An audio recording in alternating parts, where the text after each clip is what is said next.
Dammam Corniche soccer football club veterans tournament സംഘടിപ്പിക്കുന്നു. പ്രവിശ്യയിലെ 40 വയസ്സിന് മുകളിലുള്ള പ്രവാസി ഫുട്ബോൾ താരങ്ങളെ അണിനിരത്തുന്ന മേളക്ക് നാളെ തുടക്കമാകും.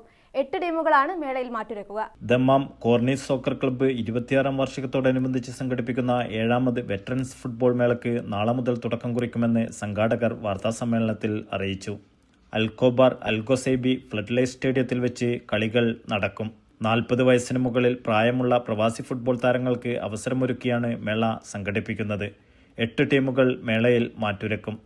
ഉദ്ഘാടനത്തോടനുബന്ധിച്ച് നടക്കുന്ന പരിപാടിയിൽ പ്രവിശ്യയിലെ സാമൂഹിക സാംസ്കാരിക ജീവകാരുണ്യ രംഗത്തുള്ളവർ സംബന്ധിക്കും. വിജയികൾക്ക് ട്രോഫിയും പ്രൈസ് മണിയും സമ്മാനമായി നൽകും.